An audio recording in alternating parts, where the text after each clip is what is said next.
Good afternoon, everyone. Welcome to this webinar by India Exim Bank on agriculture exports from India, prospects and opportunities, being conducted as part of the Azadi Ka Amrit Mahotsav initiative to commemorate 75 glorious years of progressive India. I just want to present a few logistics before we begin. At this time, all participants are in a listen-only mode. We have several eminent speakers today representing the government, the agribusiness sector, and exports in the field. They'll be sharing their views on various facets of agricultural exports from India. If you have any questions or comments that you would like to share, feel free to send them to us through the questions and answers tab on your screen. We will request our speakers to respond to the comments or questions after the presentation or their speech. We will now begin today's webinar with welcome remarks from the Managing Director of India Exim Bank, Ms. Harsha Bangari, Madam. Madam, request you to kindly address the participants. Thanks, Janvi. Dr. C. Vanlal Ram Sangha, Economic Advisor, Department of Commerce, Ministry of Commerce and Industry, Government of India. Dr. Tarun Bajaj, Director, Agricultural and Processed Food Products Export Development Authority. Dr. Devesh Roy, a Senior Research Fellow, International Food Policy Research Institute. Mr. Khalid Hussain Khan, VP Procurement, Supply Chain and Exports ITC Limited, Agribusiness Division. Mr. Maloy Saha and my very good friend, Chief Executive Officer, Foods and Inns Limited. Distinguished participants, colleagues from India Exim Bank, ladies and gentlemen, a very good day to all of you. I extend a very warm welcome to all of you to this webinar on agricultural exports from India, prospects and opportunities, being conducted as part of the Azadi Ka Amrit Mahotsav initiative to commemorate 75 glorious years of independent India. We are indeed encouraged by the number of participants attending today's webinar, which clearly reflects the interest and enthusiasm of the business community, government and the academia in promoting agricultural exports from the country. Today's webinar comes at a time when Indian agriculture is witnessing a distinct transformation, shedding its image of a low growth sector to emerge as a silver lining for the economy. This is evident from the fact that while the overall GDP of India recorded a decline of 7.3% in 2021 due to the pandemic associated disruptions, the agricultural sector showed remarkable resilience and recorded a growth of 3.6%. On account of better output of rice, wheat and pulses amid good monsoon rains last year, the total production of food grains reached a record high of 309 million tons, making FY21 the fifth successive year of increase in food grain production. Agriculture was also a bright spot for exports from the country during 2021, as exports from agriculture and allied sector recorded double-digit growth rate of 15.8% during the year. This was a noteworthy feat in a year when international trade witnessed unprecedented challenges due to COVID-19 associated restrictions across the world.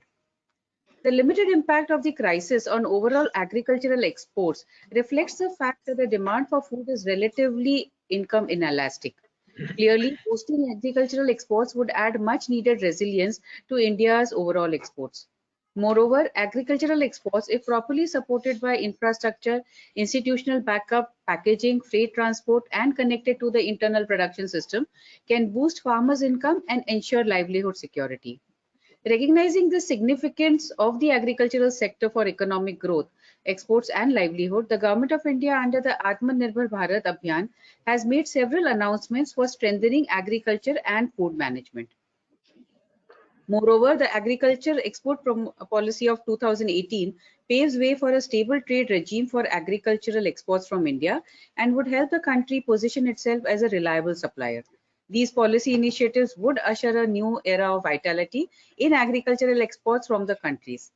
At India Exim, we have also in our own way trying to contribute to this sector, and specifically where we can encourage Indian companies to set up subsidiaries and joint ventures in other countries in this sector.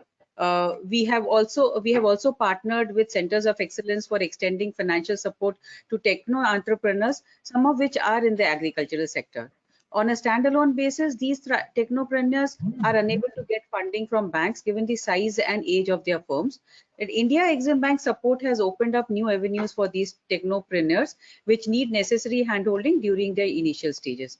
Just to give you an example, under its engagement with the Rural Technology Incubator of IIT Madras, the bank has provided support to India's first dairy technology solutions company, which builds automation tools integrated with cloud, mobility, and data analytics for dairy farms, cooperatives, and private dairies. We have technopreneurs hold the key to exponential growth in the agricultural sector. I would also like to take this opportunity to highlight the recently launched Ubharte Sitare program, where Exim Bank is looking at identifying companies with unique technology, product or processes and provide them with financial and advisory support in their journey to become export champions. One of the beneficiaries under the program, if I could mention, is a technology company enabling the farm to fork value chain for perishables by manufacturing sustainable agriculture and storage solutions through use of solar energy based products. We are committed to engage with many more such companies to revolutionize Indian agriculture and orient it more towards the export markets. The bank also brings out a bi-monthly newsletter titled Agri-Export Advantage in English, Hindi, and 10 regional languages. The newsletter provides stakeholders of Indian agri-businesses with a wide array of information and helps them understand the market dynamics, demand trends, technology developments, and latest news pertaining to agricultural trade. I sincerely hope that our efforts in creating more awareness about opportunities for exports in the agricultural sector and facilitating discourse amongst stakeholders through such webinars will help create a roadmap for boosting agricultural exports and achieving the target of $100 billion set by the Government of India for agricultural exports. A research study conducted by the bank on the topic of agricultural exports would also be released during today's webinar. I am hopeful that the study would be found useful by policymakers, exporters, export associations, and academia. I once again extend a very warm welcome to our esteemed speakers and participants of the webinar. Thank you. Thank you, Madam. As highlighted by our MD, we have recently undertaken a study titled Promoting Agricultural Exports from India. We take this opportunity to release this publication. So, Madam will be unveiling the hard copy of the study, and the virtual copy is here for the digital release on the screens. This study analyzes the agricultural exports from India, benchmarks the agricultural policies in India with those in other developed and developing markets, identifies the best practices, and makes recommendations for strengthening the landscape for agricultural exports from the country. We also have a short video presentation on the publication covering some aspects of the study. Let us have a quick look at the presentation. Kunal? India's agri-exports were estimated at $34.8 billion during 2019, positioning the country as the 14th largest exporter in the world. Agri-exports have grown steadily, leading to a positive and increasing trade balance in agricultural trade. India's share in global exports has remained steady in the range of 2.2 to 2.3% over the past years. Marine products, basmati rice, spices, meat preparations, and oilseeds were the top categories of agri-exports during FY20. Share of basmati rice in agricultural exports has increased during 2016-17 to 2019-20, while share of non-basmati rice decreased during the same period. During the pandemic, however, non-basmati rice became the second largest category of agri-exports from India. USA, China, Iran, Vietnam, and UAE were the major markets for agri-exports. India has been alternating between restrictions on one side and free trade on the other to protect the domestic market. Intermittent restrictions on exports affects India's image as a reliable supplier. To strengthen agri-exports, Government of India has undertaken several recent initiatives. One of the key initiatives has been the Agri-Export Policy, which aims to provide a stable trade policy regime for agricultural exports. Several other initiatives have been announced to boost higher value-added exports and diversify products and markets for agri-exports. The financial support extended by the Government of India to the sector is now also focusing on increasing value realization through better infrastructure and greater value addition. Many of these initiatives were announced as part of the Atmanirbhar Bharat program. The study undertook a benchmarking exercise of best practices across top agricultural exporters. Especially noteworthy are best practices of three developing countries: Brazil, Mexico, and China. In Brazil, some key support programs include budgetary support to R&D in agriculture, risk premium for private options of agri-products, supplier and buyer's credit for agri-exports, and interest rate subvention on export finance. In Mexico, growers receive subsidies based on actual production. This is a green box subsidy. Mexico also provides price support to producers, price hedging, and technical assistance for market integration and risk management. China provides compensation for fluctuations in input prices. It imports land-intensive commodities and exports labor-intensive commodities as per its comparative advantage. Agricultural research and utilization of FTAs are the other key strategies of China. Also noteworthy are best practices in some developed countries such as the USA, the UK, and Canada. The USA has dedicated programs for credit guarantees to encourage financing of agri-exports, for enhancing market access, cost-share funding for technical assistance activities, credit guarantees for infrastructure in developing economies to improve demand for agri-produce, and marketing and promotional activities. UK provides free information services for agri-exporters, has a dedicated agency for information on business opportunities, provides refund of export duties on raw agricultural materials used in processed products, and supports promotional activities in certain geographies. In Canada, there are programs for capacity building, industry-led promotional activities, financial support, and enhancing market access. These best practices hold immense significance for India, as its performance has been much below potential in agri-exports. For example, while India ranks second in production of wheat globally, it ranks 34th in global exports. India also ranks second in the global vegetables production, but ranks 14th in exports of these products. Similarly, in fruits, India ranks third in terms of production, but 22nd in terms of global exports. Smaller countries like Belgium, Italy, and the Netherlands have much higher agri-exports than India. Based upon the best practices globally, the study recommends some strategies for boosting India's agri-exports. Firstly, efforts are needed to enhance quality of agri-products and ensure required certification. To enhance India's exportability in value-added products, technological interventions and R&D in agriculture would be vital. Shift towards direct income support and green box subsidies would be important to ensure WTO compatibility. A common market intelligence platform can be developed. Infrastructure development across the agriculture value chain should also be a priority area.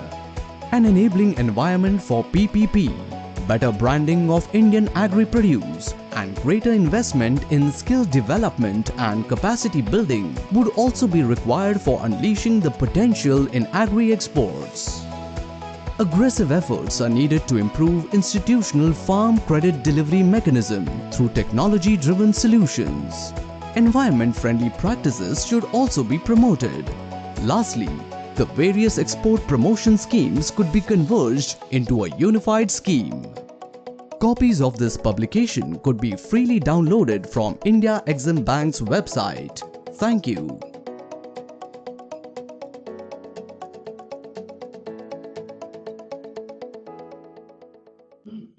Copies of the study would be available. The study can be freely downloaded from our website. We will now go ahead with rest of the session. I would now request Mr. N. Ramesh, Deputy Managing Director, India Exim Bank, for his remarks and also for steering the panel discussion with our eminent speaker. Sir, please. Great. Thank you for a very good presentation capturing most of the content of the study which has been done. Of course, agriculture export policy, agriculture export is something very close to my heart. On that note, I take this opportunity to welcome Dr. Vanlal Ram Sangha, Economic Advisor, Department of Commerce, Dr. Tarun Bajaj, Director of PIDA, Dr. Devesh Roy, the Senior Research Fellow with International Food Policy Research Institute, Mr. Khalid Hussain Khan, VP Procurement with ITC Limited Agri-Business Division, Mr. Molay Saha, CEO of Food and Inns Limited, a very distinguished panel for today's webinar. Before we start with the actual discussion, just few words I would like to put across. I think most of the current state of affairs has been very lucidly been captured in the video just shown before. Of course, India has come a very long way from its port to plate kind of a scenario to feeding the world. We often quote India as a pharmacy of world. I would also say we are also the rice bowl of the world also.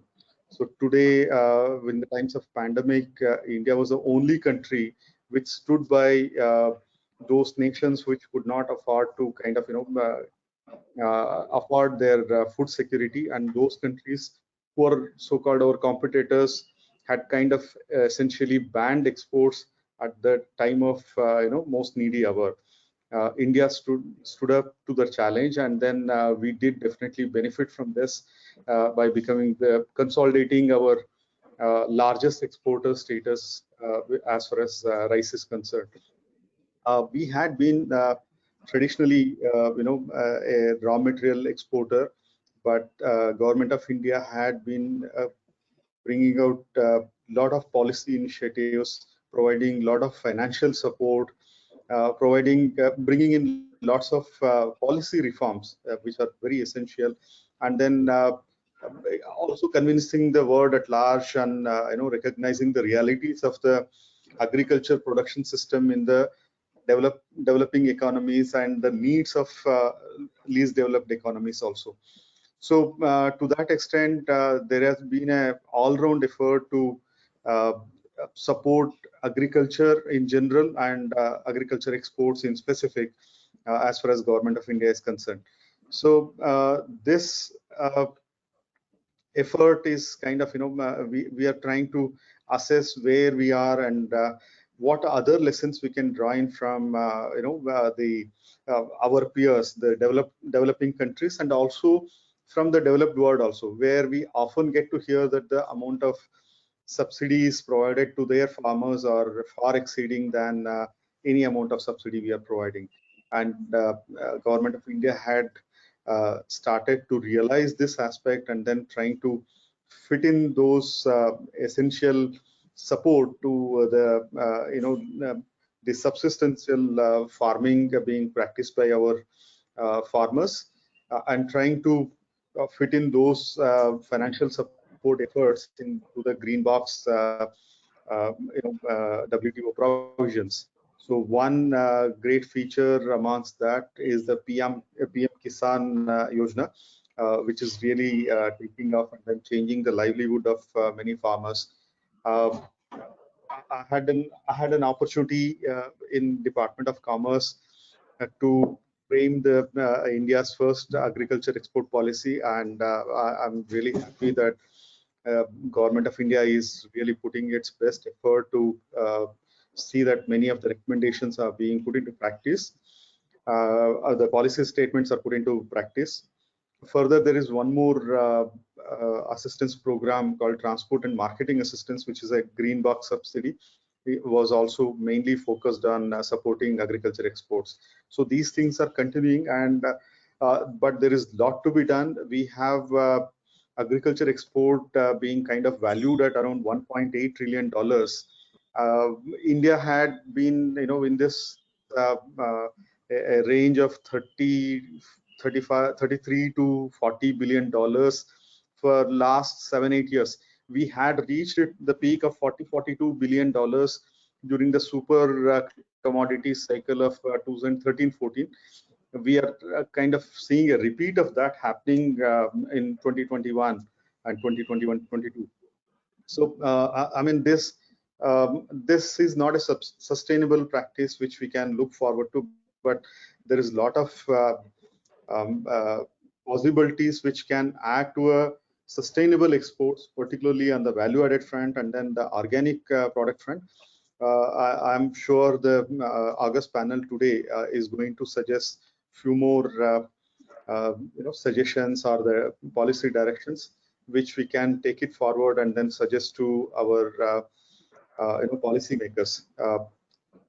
I'll stop at this point of time. I would request now Dr.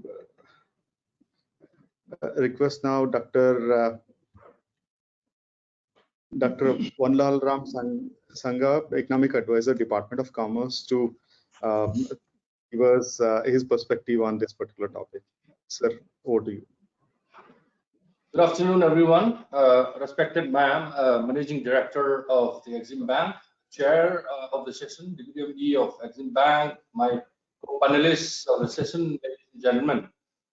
First off, I would like to thank Exim Bank for holding the webinar on agriculture export from India, prospects and opportunities, and also inviting me to participate. I'm very happy that Exim Bank is bringing out a working paper on promoting agriculture exports from India, which I think will provide better insights into promoting exports from India. As you can see, my topic is performance of agriculture sector in India's export, which I believe has already been extensively covered in the opening remark, the presentation, and also opening remark of our chair of this session. So I will not repeat those. I'll try to be brief and stick to the topic given to me. As we have witnessed during the period of COVID-19 pandemic in 2021, agriculture sector has been a godsend, and it is doing quite well even when our economy has witnessed negative growth during last year and a half or so. Agriculture sector has always been an important, crucial and priority sector in terms of policy and also in terms of public funding in India. The sector has to feed about 1.39 billion population domestically, which is about 17.7% of the world population. Yet it has been doing quite well in terms of export performance. As we can see in the previous presentation, in terms of production, India has been in the top 3 in many of the products, but not so in terms of export. I think the basic reason is the obligation to feed almost 18% of the world population domestically. But in spite of that, India has been doing quite well, and presently it has been doing even better. As per the data released by the WTO in July this year, India's share of 3.1% in global agriculture export in broader term has been ranked 9th in agriculture export in the world. So looking at the gross value added of the economy and agriculture sector in particular, the share of agriculture gross value added has been increased significantly in terms of actual value, but decreased in terms of share to GVA, mostly because of other sector doing very, very well. GVA from agriculture is around 18.5 in 2011-12, which is actually declined slightly to 60.7% in 2019-20. But the share of crops in agriculture and light sector also declined from 12.1 to 9.7 from 2011 to 2019. However, in spite of such decline in share in GVA, as we can see from the actual numbers, the GVA of actual agriculture production plantation export has been increased significantly from 7.2 in 2011 to 9.3 in 2021. If you can see that the significant increase has been witnessed in pandemic year, indicating that the India's agriculture product demand in global export market has been quite robust, and India has been a reliable supplier in agriculture product in global export market. Share of agriculture export to India's export has been hovering around 7 to 9% during the last 10 years. It was 7.2 in 2011-12, significantly increased to 9.3 in 2021. The total export of agriculture and plantation product were actually US billion dollars at 27.20 billion in 2021, which accounts for about 9.34 of the total export. During April-October this year, 2021, export worth 60.05 billion US has already been registered, and the share of agri and plantation product has been slightly reduced to 6.88 with respect to total export during April-October 2021. But we need to see the remaining period if they can actually catch up with the previous record of more than 9%. On the policy side, apart from what has already been said and presented in the video, we can see that the 5 commodity boards and APIDA, the authority that have been working full time on boosting export promotion, particularly on agriculture sector only. And as we can see that there are also export promotion councils working full time on export promoting agriculture products. And we have recently announced PLI scheme on food processing sector. Agriculture export policy is also undergoing some sort of a revision. And as announced by Honorable Prime Minister, we are going to have a district export hub initiative that's already started a year back, and which is going to be a full-fledged program that aims to make India a global power in the export sector. And the district as export hub schemes actually try to coordinate and synergize efforts to create an export promotion by the central government, state government, and district administration to enhance India's export promotion. This is actually a whole of government approach that we are going to implement. That will actually be a first time in Indian history that a whole of government approach for export promotion is being launched. It is going to be a full-fledged scheme shortly. A lot of work has been done. I can only see that with this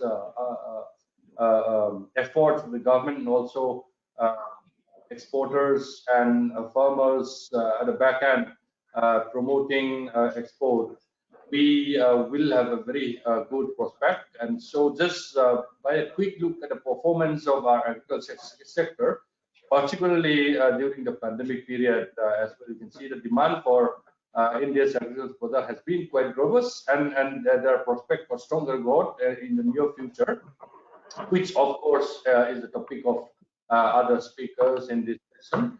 I will conclude my intervention here, and I hope that the deliberation today will enrich all of us in further strengthening our agriculture export performance. Thank you.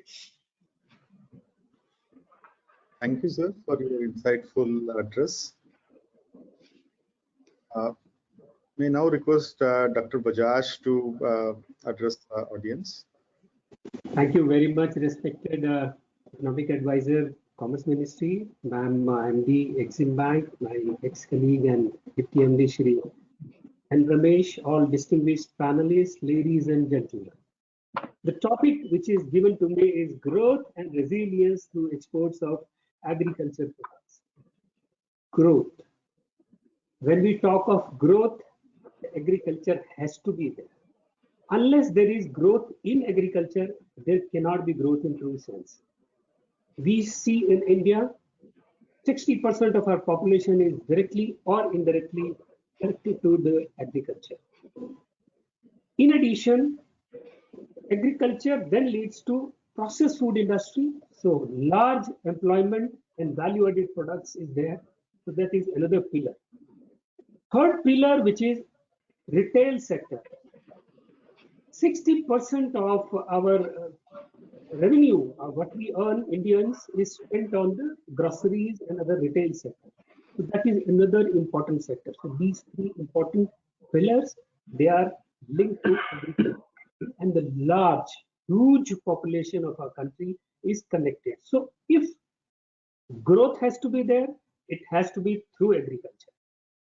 Also, if there is growth in agriculture, then besides economic development, it also leads to social development, because the benefit of exports of agriculture is percolated down to the farmers and to those who are down the line connected, and then that leads to the social development. So much important is this sector, and we are thankful to Exim Bank that they have taken this study, and definitely we will be benefited.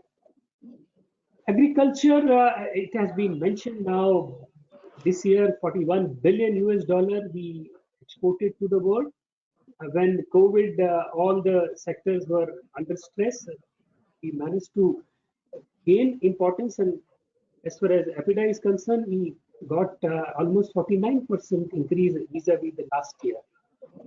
The health food industry within the agriculture is and organic has gained special momentum, and we realize there is almost 50% growth in this sector also. We continue to be, as he said, of course, 2.2, but this year when these statistics of FY21 will come, probably our share will be more better. But still, let's see, we are among the top 10 countries in the world as far as exports is concerned. And when COVID was there was challenges. Despite this, we managed to ensure that we are able to supply to the world to meet their food security needs and to ensure that our supplies are not affected. This has given us a momentum that people are now, the countries are looking to India as a reliable supplier. This has given us a huge momentum, and a goodwill has also been gained. A lot of opportunities we talk of agriculture are there. Of course, a large production base, let's admit, all we have grace, all that is by the grace of the God, we have all seasons and one of the second largest arable lands. And now within this exports also, R&D has also been taken place. Now we are able to send through sea transport many of the products, because sending it through sea leads to economies of scale, and then we can deal with the volume. The demand of processed food industry is also increasing, so this is giving support to the agriculture and value-added products. We are infrastructure development, required infrastructure which is required in agriculture exports is also there. Now we have LCDs, we have cold chains, of course we have now all reefer vans and other related agriculture, even in at the exit point also we have. So there are a lot of, as I said, positivities we see are strengthening in the agriculture. But let's not forget, there are many shortcomings also we need to address. And the important shortcoming, of course, is the challenges, I'll not call the shortcomings, is that still economies of scales are not there in our production. Whether it is processed food industry, yet to be automation, lead to automation and volume. Because economies of scale, why our competing countries are able to sell the produce as little comparable to us is because they deal in volumes and they have automation. we are yet to go into automation and this, and in the agriculture state, and many of the produce yet our yield is low vis-a-vis our competing countries. That also is leading to this, and many of the exportable varieties are not available, or if they are available, they are limited. Now, I give you an example. We have now 2,500 crores of exports of grapes we are doing, but still we are having one variety, Thompson seedless, which is now there, but we need more varieties, exportable variety. We still need exportable varieties on potatoes to ensure that we have able to meet the value-added industry and at the same time also the export variety. The quality, of course, we are now giving importance, but still the consistency of the quality is still needs to be strengthened. We need consistent quality, consistent supply to meet the international requirements. Logistics is a very big challenge. Sending it from Uttar Pradesh to Maharashtra to Mumbai is costlier than sending it from Mumbai to Dubai. Of course, we now of course, due to COVID, the container charges have increased, but this is a temporary phenomenon. In general, we see logistics is becoming a challenge, and that's why landlocked states are facing huge problem in transporting their produce and meeting the cost requirement. With Varanasi, we started exports. It took 2 lakh rupees to send one container from Varanasi to Mumbai. Now, if 2 lakh rupees are required for road transport, then of course, we will be able to meet in the international demand. Also, stringent quality controls are coming up. New quality everyday pesticide residue. And let me tell you, these pesticide residues is by level of default, they are saying, not necessarily risk-based, but it leads to the compliance. We have to do compliance. Some of the, of course, maybe risk-based and we have to do it, but some of them are there because they are mostly importers. So they impose stringent quality control, and we want to export. On one hand, of course, we are trying to negotiate and challenging them on this, but at the same time, we are now ensuring that we are able to send this produce and meet the quality requirement, and that adds to the compliance. Also, market access issues are coming up. We are negotiating market access issues. Till we are, of course, every time FTAs and in our joint business group meetings, we get market access and important. We are not able to send our buffalo meat to many of the leading importing countries because of this F&D is in our country. So these, like these, there are many market access issues, and of course now the important part coming up is traceability. They want traceability, though of course we have achieved traceability in some of the produce. As I said, in grapes and organic products, we have traceability from farm to fork, but still traceability is required to be achieved in many of the areas, and that is the challenge. And how to go about way forward is that we have to now look for more markets. Let's not be over dependent on Middle East and other markets. Of course, we have to continue, but we now look for other markets also. African markets, Latin American markets, they are still untapped, almost untapped, and we have to look for new markets. We have to go for new product development. Of course, we are now sending rice and rice-based products, but they are mainly catering to ethnic population. But when we want to go to the mainstream population, we need products of their taste. We need those product development also, and of course, promotion is required. Brand India, huge promotion is required of Indian produce, and we have to ensure that still 80% of our produce we are able to send either in a private label, or we are packing for somebody else, or sending as a commodities. We have to ensure that our brands, Indian brands, are able to sell it, give them boost, brand India, but at the same time, private brands are also Indian made private brands are able to sell it, because then, for example, rice, we are sending huge quantities to Saudi Arabia, but that is going in private label. They are then giving in their own label and sending it to selling it on the cream. They are linked to the brand.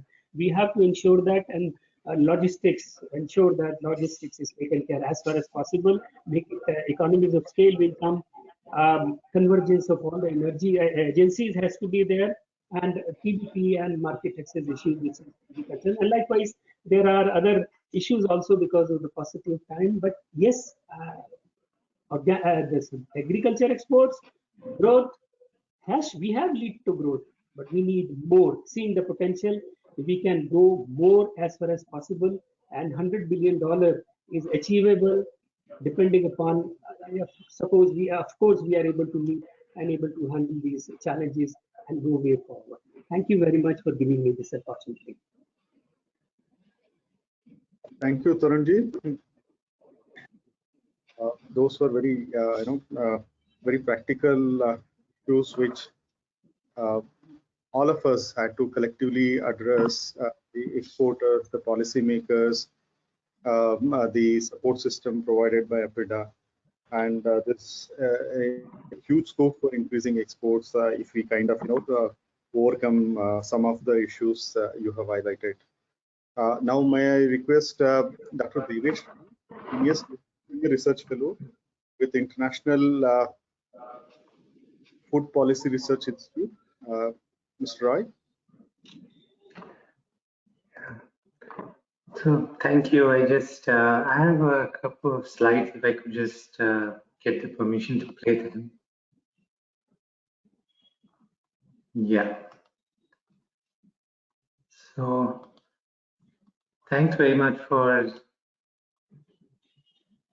inviting me for this this talk. Actually, from all that been presented, and mine will be a little more academic, so that because I don't have the hardcore skills of implementation, or but I'm just coming from a research side that so this is just just looking at what has happened in the trade landscape. Actually, this is none other than Keynes when he talked about the the era of globalization. There have been two waves, which was up to the First World War, but then he was talking about what came afterwards. Is like you had people sitting at their home and ordering things on phone, and that would be delivered. So it's just like kind of preemptively Amazon time in some way. But the second wave that we have is like the first wave, the whole world was primarily agrarian, and the relative wealth of nations was comparatively homogeneous. But the wave of globalization that we are in, it's marked with vast disparities in wealth in the industrial structures. And I'm bringing industrial structure because my point of argument that what agriculture is now, or agriculture trade in particular, is becoming more and more like what trade in manufactured products and industrial trade is. So this has been talked about. I'm not going to get into it, but that's the baseline. That we are really a very large producer, but we're not a commensurate level of export. So that's the way we want to see what is the thing which is kind of withholding the export potential when it comes to indirect export. So I said it will be a little academic. So for trade economy, there are two margins in trade, and so one is what we call the intensive margin. It's the same existing trade with the same partner, same product, with and that becomes larger or it becomes smaller. That's the intensive margin. The extensive margin is about new products, new partners, new varieties, and if you're technically correct, also new prices. So historically, what you see that the biggest expansion in trade, I mean, and you look at all the success stories of China, Chile, Thailand, wherever you want to see, and trade economists have actually showed that the biggest expansion of trade, the success story, is basically on the extensive margin. So we have to think about how do we get the Indian agri exports to expand on the extensive margin. If there's a lot of in the presentation that were important things were shown on how it happened in basmati trade, that how much of it was, but that's about an extensive margin. India's traditional exports such as tea, coffee, and they actually over time they shrank, and the exports of food, in particularly rice, groundnut, then some sugar and cotton, that improved over time. So that's the extensive margin on the commodity side. So we have to think about, when you have to think about the potential for India's exports it has to depend on how do we address the extensive margin issue. So for getting on the extensive margin, you need to get competitive. Now, and I have a little bit of a thing that we just need to really emphasize, which actually gets missed in this. We have always thought about, and there was also a mention of that, which is what the trade economists would call an orthodox opening, that you try to open on the export side, but be comparatively closed on the import side. And that has been quintessential, the structure of trade in India. But the way, we talk about the phases of globalization, the wave of globalization, but this also, through all these import substitution strategies and all this has not worked in trade space. So what we really need to know that it's not for the orthodox opening, that is the one which works, not the heterodox opening, which is you open on the export side but remain closed on the, and there are good examples. You can look at Vietnam, you can look at Bangladesh, and we could ask the question, why Bangladesh the most mechanized agriculture in South Asia? And that's because they're so open on trade. And if you look at India, you still don't see a lot of two-wheel tractors or the power tillers being used because there's so many high tariffs on that, and we don't import them. And then but that's not our comparative advantage given our resource endowments, because we are really small land holding. And we have to learn from other examples from industry, which is about automobiles, what happened in India. So the idea is that when you look at the extensive margin, we say new products, new partners, new varieties, new prices. So there the product differentiation is the key. And a lot of things we talked about quality, talked about food safety. And that is the key about what the economists will call as the product differentiation. So you need this quality standard. That's one element of that. It could be in delivery mechanisms, it's in branding, in terms of using the seasonality. They are all elements of product differentiation, but that's the key to attending to the extensive margin. And you have to look inward and see that, why did the ENAM or all these other arrangements, or even the new farm law that have come in, why would they perform below potential? Because some of the back-end things that have not been done in terms of as well as required in terms of grading, certification, quality assurance, and so on.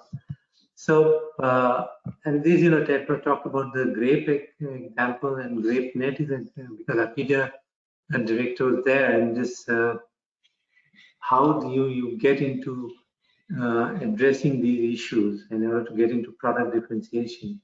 And you can see the contrast. There's meat net, there's grape net, there's anar net. But why is it successful in grape net but not so successful in the other one? And there are some, you don't have that much time to, but there are essential conditions that you need to take into account by, being really more export oriented. So this is what is happening. The other element that is happening is about GVC, which is the globalized value chain. Now, I said that agriculture, exports, and trade is becoming increasingly like industry trade. There's, the whole thing during COVID, there was so much of discussion about the globalized value chains in going through China to so many countries, but that's how the agriculture trade is becoming.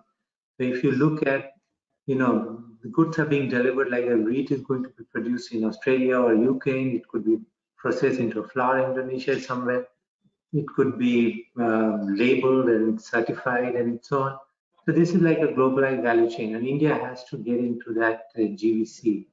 Like if you look at palm oil, and Indonesia and Malaysia both are big producers of palm oil, but if you look at the trade data, so much is being exported from Malaysia to Indonesia and vice versa.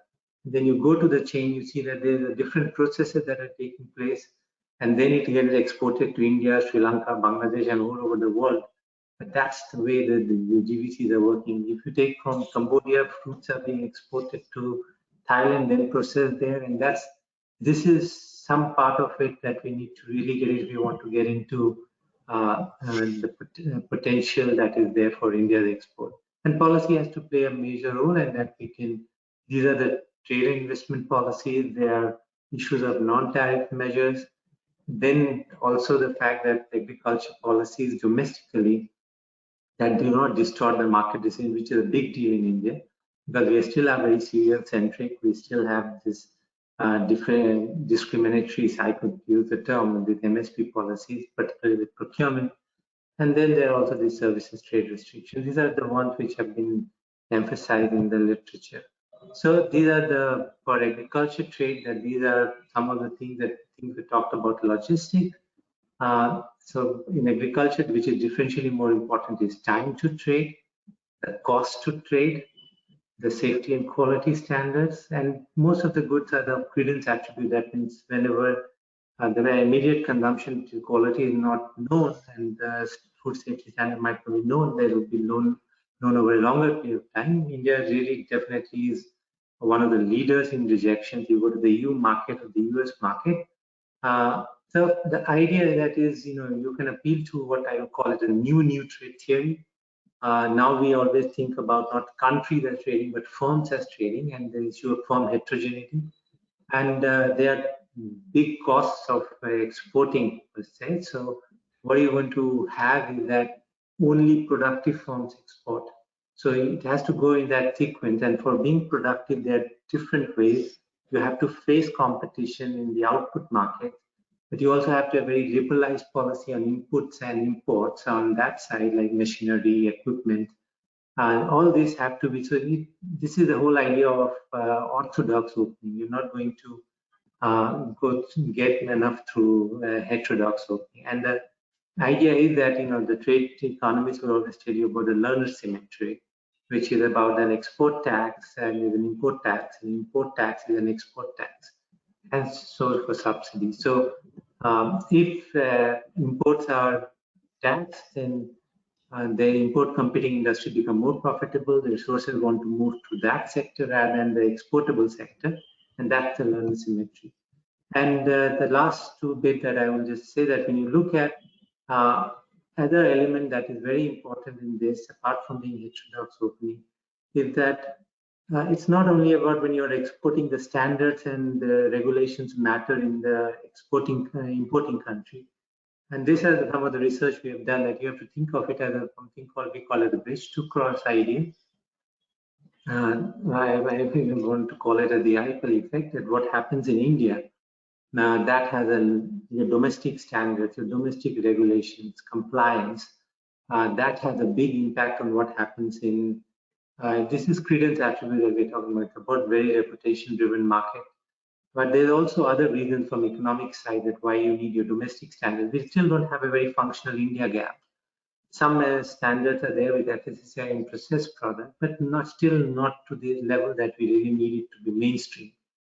So the bridge to cross is that if your domestic standards are high, then you have a smaller bridge to cross. It also gives you a buffer when you get rejections and all in the external market. That I talked to all these grape exporters in Grapes and other people in Maharashtra, and if there's some consignment rejection, they are left to sell it in the domestic market, which is really at a comparatively low price. So it's a big shock that comes from there.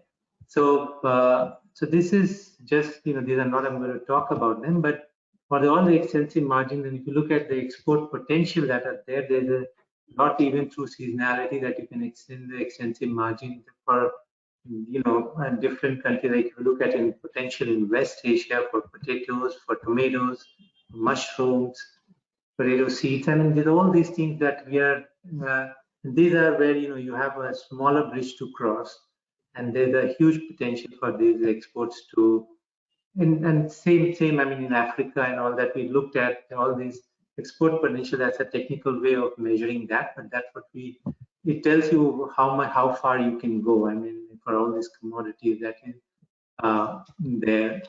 And then we also look at the competitiveness, and what is worrying here is that in all these commodities, there's a rising competition, particularly in ASEAN markets, with China in traditional, export commodities. Like if you look at pepper, even meat, where India is a very big exporter. And we are looking at count-based measures, value-based measures, which is CBI, and value-based measures of, and that's where you have to think about the extensive margin in order to get into this. Now, the record of cost of trade, a cost of trade remains, and has been talked about, extremely high in India. You look at the cost to export and compare it for ASEAN average or even other Asian countries. India is the leader in that. So cost to trade, time to trade, these are the things that you will always have worked. There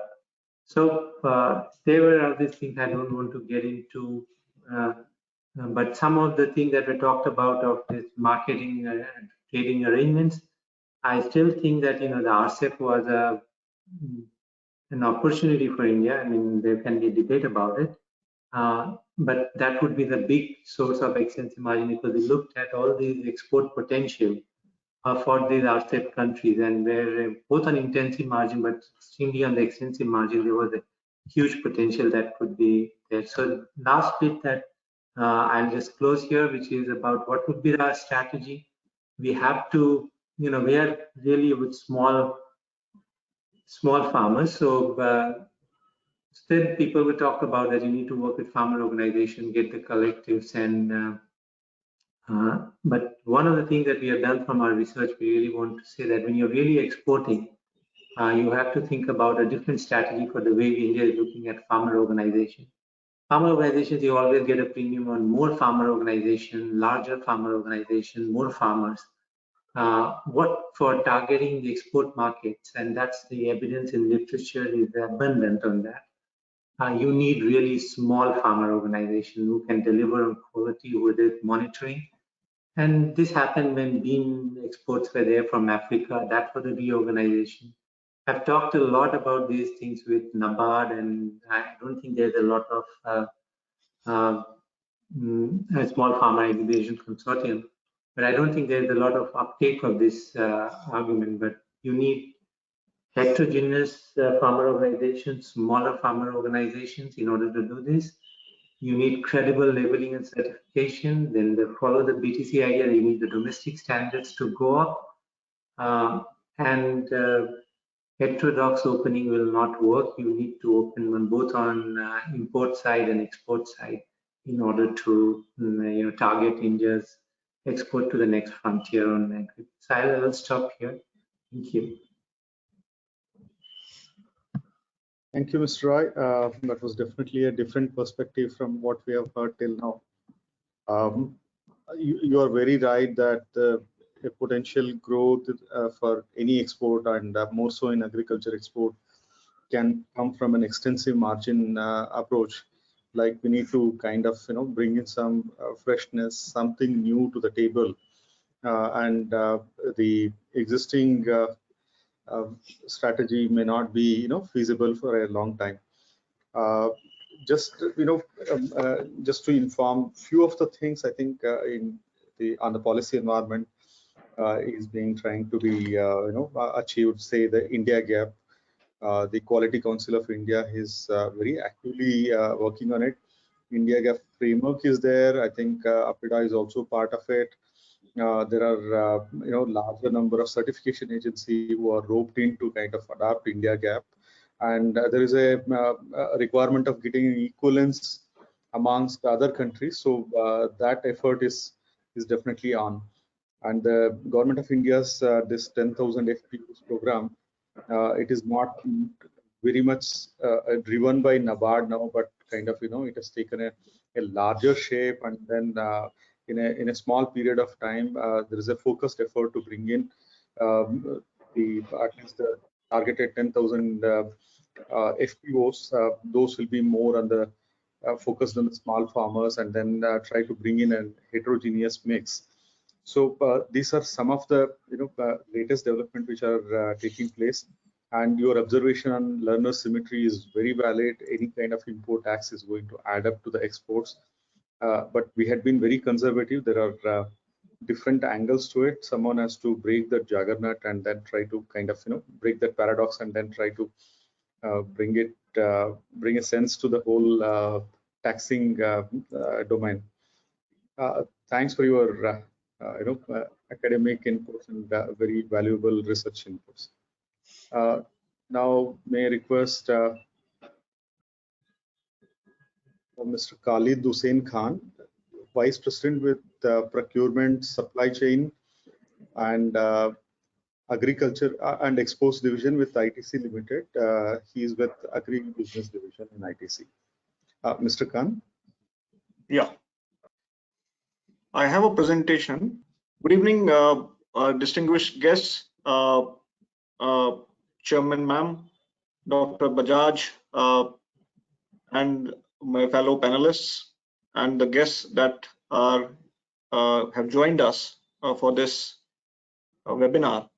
So after hearing the varied comments and the speeches from different panelists on how to increase the agriculture exports from India, I have been given a little different topic, but that ultimately stitches into the end objective of how to increase the agri exports from India, and that has been very well covered, as we saw in the video, in the working paper that has been launched today. So I will be speaking on integration into agri-value chain, the challenges and the opportunities. First of all, I will be talking about the Indian context of the agri-value chain. What are the challenges? Thereafter, I have covered 2 case studies from the global arena and 2 from the Indian perspective. And thereafter, I will look at the positive side, at what are the opportunities in the agri-value chain, which ultimately will have a bearing on how to increase the agri exports from India. So if I look at the Indian context, this has been very well covered in the opening remarks by Chairman Ma'am. Yes, Indian agriculture is very important, not only with respect to its contribution of almost 18% to the national GDP, but also the country's workforce, which has been associated with and employed in agriculture. Total food grain production has been increasing, but so is the consumption in the domestic market. But still, that leaves a good surplus with us for getting exported, whether it's fruits and vegetables, whether it is rice, wheat, sugar. In fact, as was clearly mentioned by the other speakers, that rice, we were the ones, India was the country which was actually feeding the global markets, the global destinations. So was the case with sugar. And this year, I'm happy to inform you that India is exporting a lot of wheat also to the countries in Southeast Asia, to SAARC, to Middle East, and now even to Africa. So overall, after seeing this context of the agriculture in India, we cannot just view that as farming. Farming is just one piece of it. We also will have to go a little forward and look at what happens thereafter once the farmer produces his produce. There are aggregators, there are processors, there are retailers, and in each node there is a lot of value, a lot of latent value which needs to be captured. And as was being mentioned about Dr. Bajaj, that this entire value chain, the role which each participant in the entire value chain, once it is played by each participant to the fullest potential, only then we will be in a position to enhance the quality of the exports that we are doing from commodity to the finished product, to the processed food products, which will increase the margins of the exporters, but also it will ultimately result into the increment in the farmer's income, which is also one of the objectives of the government as well as the stakeholders like all of us. So what are the challenges? If you look at a simple agri-value chain, right from inputs to production to harvesting, food processing, and I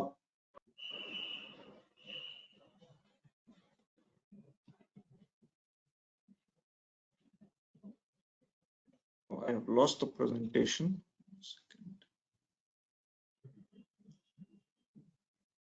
Mr. Khan, we are able to see the presentation. One second. Yeah, sorry. So from harvesting, food processing, packaging, and retailing. So just talking about some of the challenges that we are facing in the agri-value chain in the upstream, the scarcity of the resources. I'm talking about the resources which are used for increasing the yields and the productivity. That is important. We have sufficient land under cultivation, but still, we are the ones who are, the farmers are realizing the lowest yields for some of the crops. For some of the crops, they are very average. So we are far away from the yields that are realized by, say, farmers in Australia or Canada or even countries in Russia and Ukraine for most of the crops. So there is the water stress, there's labor transition to non-farm jobs, obviously for maybe better remuneration, and obviously the mechanization in agriculture is still in a very lower levels. So there is a lot of scope of improvement for yield, and which will ultimately result into the increase of the farmers' income, and also will increase the export potential of the agri produce from India. Coming to the downstream challenges, still there are multiple intermediaries. There is a lack of transparency and traceability. There are several losses in the food chain which takes place. We lose almost 20% of the food that gets produced with the farmers in the entire value chain.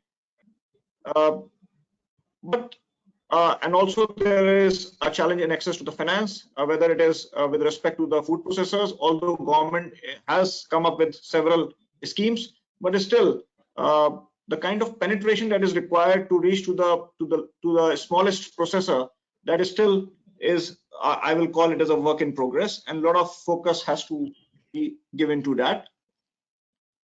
Now let me take you through some of the global case studies, how say Starbucks has been able to really achieve this integration into agri-value chain. So there was a Starbucks campaign. So Starbucks was procuring coffee from Ethiopia, but as usual, there was a lack of trademark. There was a very small share of the farmers that they were able to retain from the retail value as a part of the retail value of their coffee, where Starbucks was able to retail Ethiopian coffees for up to $26 a pound, but Ethiopian coffee farmers were struggling to even achieve, say, $1 a day. So there was a campaign which Starbucks ran to recognize and to give the much needed recognition of Ethiopian coffee brands. These are some of the brands in 2006. They started almost 15 years back. And thereafter they signed a distribution wherein the farmers were also a part of for distribution, marketing and licensing in June 2007. So what it resulted into? It resulted into ultimately farmers were able to get a better share, a higher share of the profits for their world-renowned coffee. So similar to this, if you look at India, we also have a lot of such unique products, like for example the basmati rice of India, like for example the sharbati wheat of India. These are just some few examples. Similarly, there are, say, our farmers are growing black rice, our farmers are growing millets, which now is getting a lot of attention in the global markets. But will the farmers be able to get their share? That has to be worked upon. The people who are exporting these products, yes, they are getting a better price, but are we exporting these products in the manner or the quality which is actually required by the customers globally? That the answer is not a big yes, but not a big no, but I will say yes, it is a no. So still a lot of work to be done, and we will have to move away from, say, only doing the private labels, as Dr. Bajaj was also mentioning, and we will have to go towards branding and giving powerful brands to the global markets as an offering from India. Similar thing happened in National Cotton Producers Forum of East Africa, very similar to what Starbucks did. There also there were challenges in terms of that they were having a lot of issues with respect to the unavailability of technology, the lower yields production. So there was a lot of assistance that was given to smallholder cotton farmers to use sustainable technologies. Integrated pest management was given to them, and so as to overall increase the production and yield. So this was National Cotton Producers Forum was set up, FONPA, and was mobilized to over overall responsible for smallholder cotton farmers. So sufficient lobbying was done to have an agrarian policy that will protect and improve the farmers, and for agriculture banks to finance this cotton production. That ultimately was responsible for increasing the incomes of the farmers over there. So similar to this, there are a lot of examples which are available globally. Now let me take you through what, as an organization, we have been doing to play our part as an organization in the ecosystem to integrate the agri-value chain. So a couple of decades back, ITC launched its eChopal initiative with an objective to empower the farmers. The two key challenges were addressed. We were able to reduce the number of intermediaries, wherein we started direct procurement at the farm gate. And with the help of technology and the internet, we were able to receive and give and provide the free flow of information, so that the farmers are aware that what are the prices prevailing in their mandis, not only in the nearest mandi, but also the prices which are prevailing in the other states, in other countries globally, and the quality of the crop.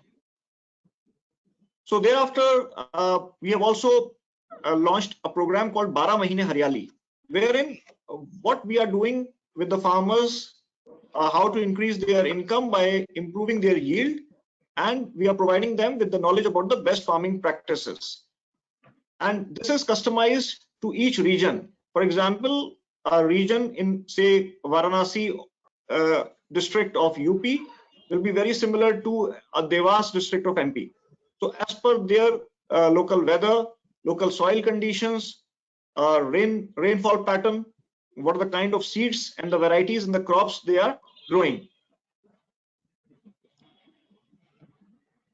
Then coming to what will ultimately result into capturing the value that has been is latent in the upstream of the value chain, in the downstream of the value chain. So you need to have a diversified portfolio. We have started doing an expansion into sourcing of organic grains and millets. So we have launched brands for that. So this is helping us to act as a forward linkage for the farmers. We have invested in silo storages to reduce the losses across the value chain and reduce the handling and the other costs, a part of which is passed on to the farmers.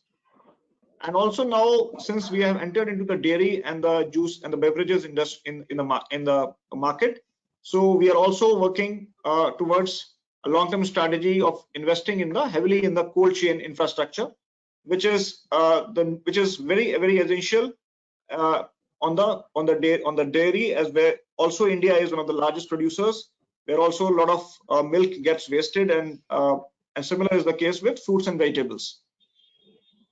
Another success story apart from ITC has been Ninja Cart, which is a very recent growth and success story. What they have done in fruits and vegetables is simply phenomenal. They have digitized the sourcing of F&V for distributors and retailers, and they have completely integrated the value chain. The idea remains the same. They have reduced the intermediaries. They are connecting farmers directly with the retailers, and they have created an end-to-end traceability by using RFID tags, machine learning, artificial intelligence, so that they can source at the right time from the farmers. Farmers are able to sell their produce. They're educating the farmers about the market expectations, so that the farmers are also able to fetch a premium. So the benefits of the farmers are 15% higher income, demand-based harvesting, and the payments on time. And similar is the case for the consumer. So they are getting a better quality, which is very, very critical in fruits and vegetables as far as our country is concerned. So if we look at what are the opportunities in agri-value chain, there are better inputs which we can get from agri-research institutes. We can offer agriculture financing and crop insurance to further strengthen the ecosystem. We need to establish the market linkages between the farmers and the buyers, investments in the cold chain, F&V and pulses to meet the increasing demand, because that's what India needs. Demand for protein is going up, demand for fruits and vegetables is going up. Now, how to unlock these opportunities? what we have been doing over the last 100 years, we believe that is not going to work in over the next 3 to 4 decades. So if we want to really unleash these opportunities and the kind of potential which is residing and which is residing in the agri-value chain, we have to make good use of the digital analytics. So how? If we look at, say,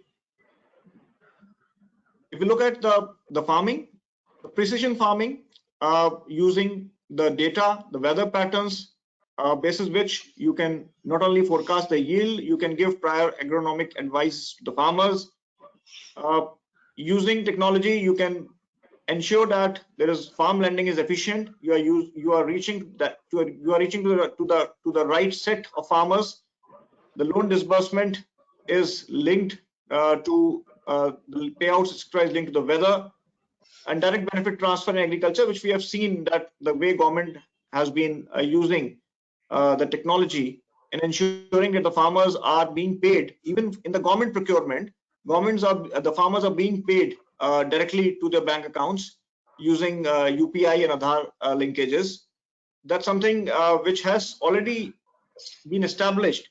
So now it's the role of all the private players like ITC and other companies to further take this forward so that it can be further penetrated even to the marginal farmers. The centralized procurement, wherein you can integrate the farmers and the wholesale market. We have seen in the example of Ninja Card, and this helps you to cut the intermediaries and give a better information to the farmers, and so that their price realization goes up. IoT-based advanced analytics in the factories, in the manufacturing plants to improve the throughput. This will increase the efficiency, save the costs, and ultimately will help the organizations to get better realization in the export markets and the domestic markets. And ultimately, the participants in the entire agri-value chain will benefit and will increase the efficiency and overall effectiveness and the cost effectiveness, I will say, of the Indian produce in the world markets. I will just give one more example that we are providing wheat and we are providing rice. So much of exports is happening. But what is actually needed is how we do further value addition so that whatever realizations is being captured in the other economies, as my fellow colleague was also mentioning, that the wheat is exported by Australia and the noodles are flour is manufactured in Indonesia, and then noodles are manufactured in Japan. So if Nestle and ITC can manufacture noodles in India, and let me tell you the kind of noodles that you get with the flour which is manufactured in Indonesia and Malaysia, we have got many advanced mills. I was talking to Bueller, a global head. He told me that the kind of mills that Bangladesh is setting up, 5,000 tons per day, he is yet to see similar kind of an investment in India. So there is a group in Bangladesh by the name of City Group. They have recently launched a 5,000 tons per day factory in Chittagong, and that kind of a scale we are yet to see in India. And the moment that happens, and the moment India starts investing heavily in the manufacturing, the state-of-the-art factories, and the efficiencies increase, the throughputs are increased, we will also be competitive, and definitely instead of exporting wheat, we will also be able to export more of flour as well as noodles and biscuits and the other value-added products that is very much required to ultimately enhance the agri exports from India, which will benefit all the participants in the entire agri-value chain. So that is all from my side. Thank you very much for giving this opportunity to me and put across my thoughts. We'll be happy to take any questions thereafter. Thanks a lot. Thank you, Mr. Khan. In fact, I would say the ITC story in itself is a case study for us all, rather than the Starbucks or the cotton case study you mentioned. The kind of diversification from being a tobacco company to a food company of ITC is quite commendable. Thanks for your great insights. Now, may I request Mr. Molai Saha, CEO of Food and Inns. Food and Inns is also one of our esteemed client as well. Sir, over to you. Thank you. Am I audible? Yes. Yes, sir. Okay. Thank you for giving this opportunity, and good evening to everyone. I've been given a topic on how the processed food industry product can be set up in the globally in our branded product.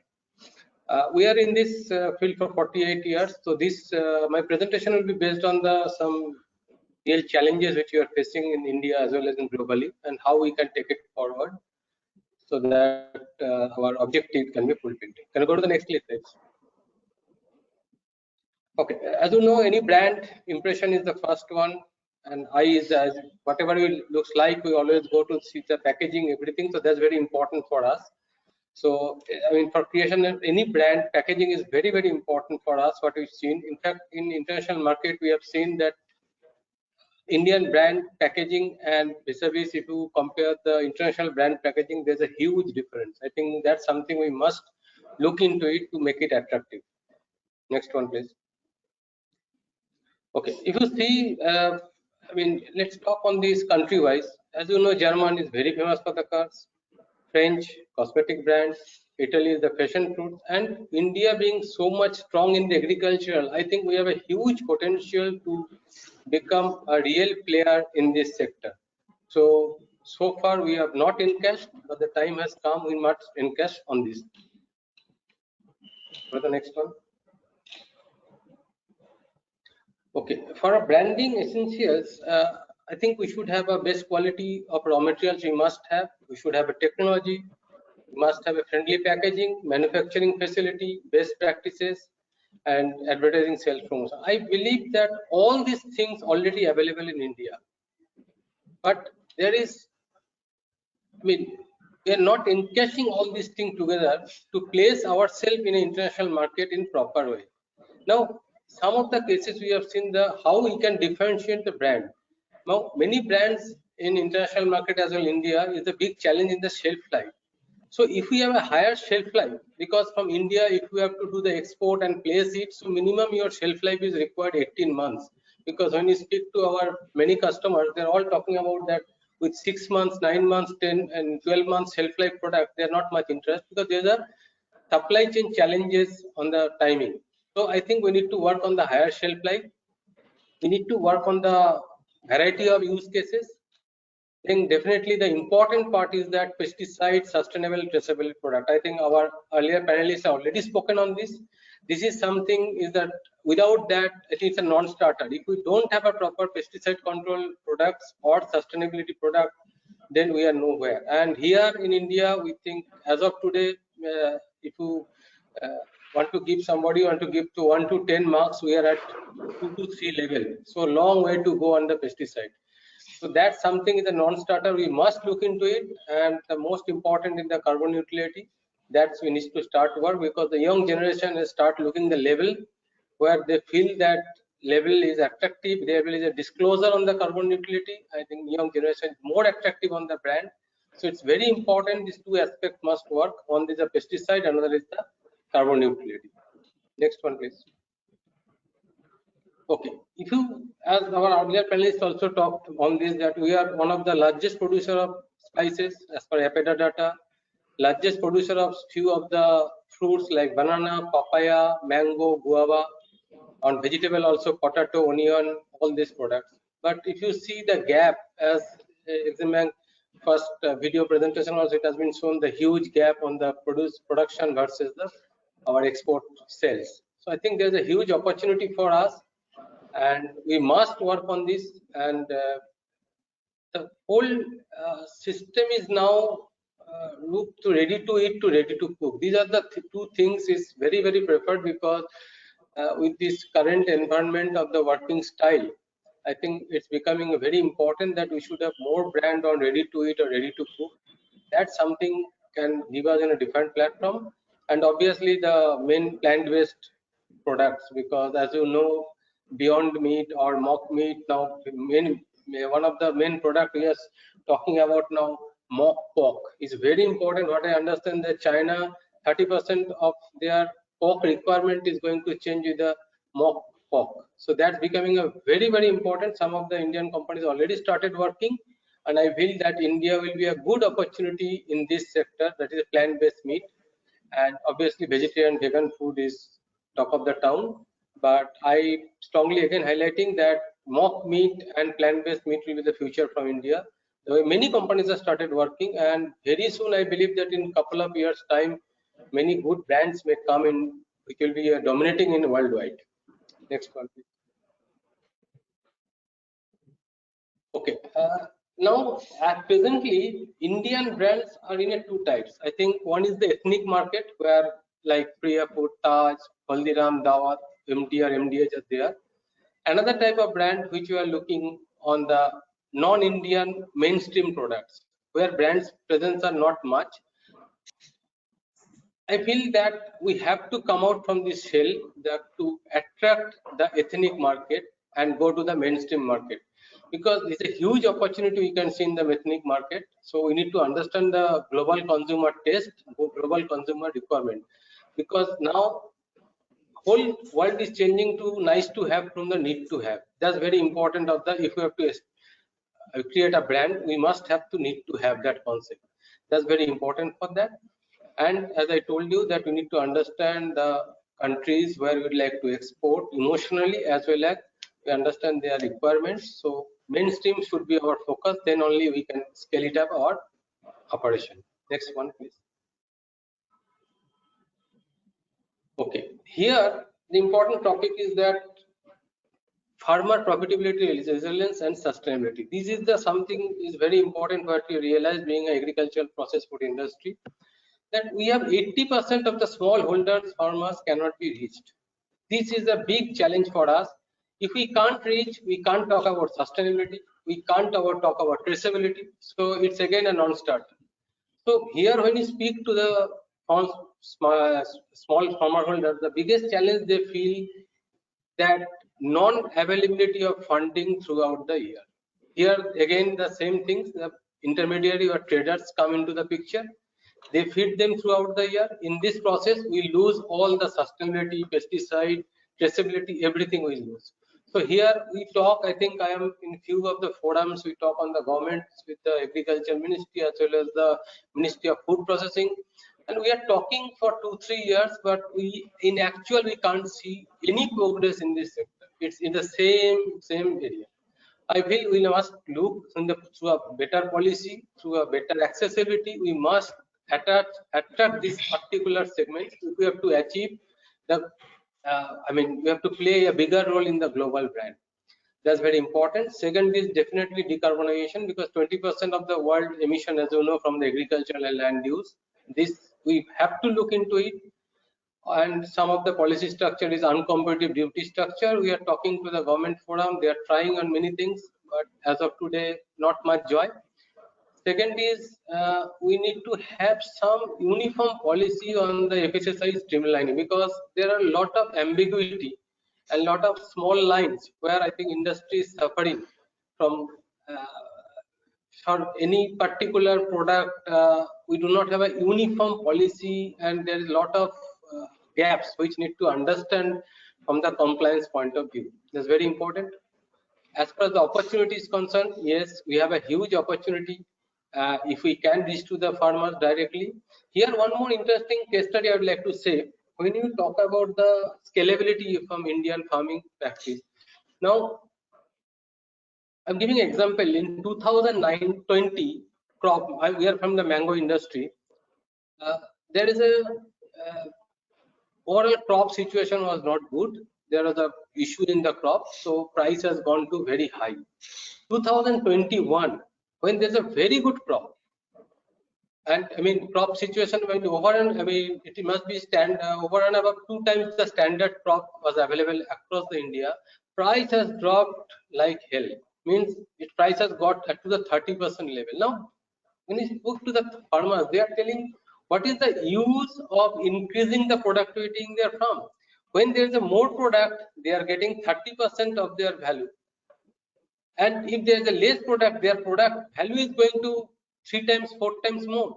So there is no encouragement to them. So unless the policy decisions or there is some mechanism where we can have a minimum support price to the farmers for this type of scenario, these farmers are no way interested to have better crop.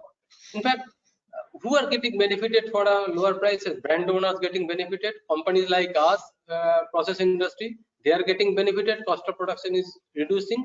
But if you see the farmers, they are deteriorating. So this something is very, very important because we are unable to motivate the farmers for the pesticide compliant or sustainability or traceability, and because they are reluctant to have the more, I mean, work on the more productivity. This is something we must have to look into it. Second is obviously decarbonization is a big thing which we start talking on this, and we must look into the favorable duties in the Western countries. Because we are competing with the Brazil, we are competing with Mexico. Duty structure is absolutely opposite. So we are because this is another non-starter. One more important thing we'd like to highlight that we are not able to get from the industry point of view authenticated data on region-wise, sector-wise, how much crop available, how much farmland available, and all this is still today missing because multiple government data or statistics data has multiple figures. So which one to proceed, which one to take. So that's another big challenge for us. So if something we can have this type of data, it will be very helpful for processing industry like us to evaluate which region, which zone we should work on it, which zone has a better potential for processing facility, all these things. Next one, please. From our company point of view, I'd like to say 2 things which we are working to go to the global brand. One is Tetra Record. Tetra Record, this is the first time in India we are launching this product. It's basically a replacement of canned product. Worldwide, as you know, canned product in India as well as in the world is very popular. In fact, in European countries and US, 4 years before Tetra Pak has started this Tetra Record product and is very popular. I'm sure Dr. Devesh Roy must be well aware about this thing. But in India, this product is not there. We have tied up with Tetra Pak. First time we are launching this product, and we'd like to take it to the world with lot of Indian products. That's we are starting working on it, and we believe that it will be a good potential. Whatever market study we have done, good acceptability due to the sustainable source of packaging. Second is something we are working on the plant-based foods. That I mean, plant-based noodles. This is basically a zoodles. We are working with zucchini, butternut, beets. These are all a replacement or alternative foods for the noodles which you are working. But these are very niche market. So we'd like to differentiate ourselves with this type of products, which is the demand as of today, and take it forward into the world. I think I've been given 10 minutes time. I tried to keep myself within that limit. Thank you very much to give me the opportunity. If anything there, please let me. Thank you. Thank you, Mr. Saha, for providing the practitioner's perspective. Of course, there is an important point also you mentioned to decarbonize, which is the flavor of the season. Like all the world leaders have been stressing on this point as well. And your candid admission on the support structure to farmers and the incentive being provided to farmer in case he adopts to a good quality standards. So that needs a lot of deliberation. So with this, we are coming to end of our panel panelists address. Janvi, take it from here. Thank you. Thank you, sir. Thank you, sir, for steering the discussions, and a big thank you to all the speakers as well. We are short on time. We have already overshot the time for the webinar. So we will quickly take just a few questions which have come from our participants. One recurring question is to get a copy of the study. It is already available on Exim Bank India's website, so participants can download the publication from the website. One question is, what are the opportunities in fresh fruit exports for startups from Maharashtra? I think Mr. Malloy Saha, I think you would be able to answer this question. Ma'am, though we are not in the fresh food, but yes, from the Maharashtra, there's a lot of opportunity, and if many people are also doing it, good opportunity. There's a lot of contract farming facilities available in Maharashtra, and Maharashtra and Andhra Pradesh, they are the two states we have seen very friendly on the contract farming. So yes, there's a lot of opportunity, but we need to work. Backward integration is the most important part if we have to focus in this particular sector. Thank you, sir. We have another question. Yes. Sorry, Dr. Bajaj would like to. Let me tell you, because we are the right authority for this purpose. We suggest the startup companies to approach EPIDA, our office in Mumbai, because a lot of exports are happening from that region. Because for exports, you need right kind of a knowledge. What is the requirement of the importing country? What are the protocols one has to follow? That you get information from our office. And then what are the produce being exported? That also information will be available in our office. So do visit our office and provide you all right kind of information you need for exports of fresh fruits and vegetables from Maharashtra. Thank you, sir. We have two very related questions actually, and I think Dr. Bajaj sir, you would be the best person to answer these questions as well. One question is the countries where demand for rice products is there. And the second question, sir, is related to buckwheat export. Anything for buckwheat export? So the buckwheat export, there is of course a demand, because we, as I mentioned, we have noticed demand for health food products have, and nutri-cereals have increased, and buckwheat is one of the, of course it's a pseudo cereal, but it is under the health food category, and definitely it has a scope. But the challenge is we don't have the right volume, consistent volume which is available, and the consistent quality. If consistent quality, right volume is available, yes, it has a scope. Also has a scope of buckwheat products that can be there. Rice, as I said, rice, 40% of the world share is with India. Every corner of the world we are exporting rice. I think it is going to everywhere. You just have to see where one can have a good buyer available. And rice is available from India. All basmati and non-basmati also. I think except for Japan, we may not be. Except for Japan, we may be exporting to every possible corner. Is that Japan has this astronomical import duty? We may not be very, competitive there. But now we are also a sticky variety developing for Japan. Thank you. With this, we come to the end of the webinar. I would request Mr. Prahladan Iyer, Chief General Manager, Exim Bank, to propose the vote of thanks, please. Thank you, Janvi. Thank you, all the participants. Good evening, ladies and gentlemen. It has been a privilege to have you in our midst this afternoon at this seminar organized under the Amrit Mahotsav.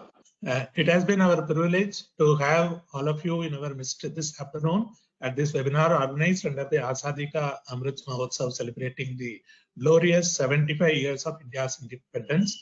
As we come to the close of this webinar, on behalf of India Exim Bank and on my own behalf, I express my sincere thanks to all of you, especially the distinguished panelists who were connected with us today and shared their perspectives on this theme. My thanks is especially to Dr. Vanlal Ram Sangha, Economic Advisor, Ministry of Commerce, Dr. Devesh Roy, Senior Research Fellow, IFPRI, Mr. Khalid Hussain Khan, Vice President, ITC Limited, Dr. Tarun Bajaj, Director, EPIDA, and Mr. Malai Saha, Chief Executive, Food Science Limited.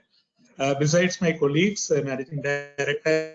Sirs, your perspectives on your expertise and vast and practical experience have immensely contributed to the discussions. I am more than confident that these remarks, suggestions, and also the policy prescriptions that you have shared today that would extremely help us in our preparation of some policy notes to the Government of India, and it would also help the supportive environment for the exporters in the Indian agriculture and allied sector. On this note, once again, I would like to express our gratitude to each and every one of you for your active participation in the webinar and for enriching the deliberations with your valuable perspectives. It has been a great event. I got enriched with a lot of knowledge with your perspectives. Thank you very much. Thanks to all the participants. Thank you. With that, we come to the close of this seminar. Thank you. Thank you. Thank you. Share your feedback at ccg@eximbankindia.in. Thank you. Thank you.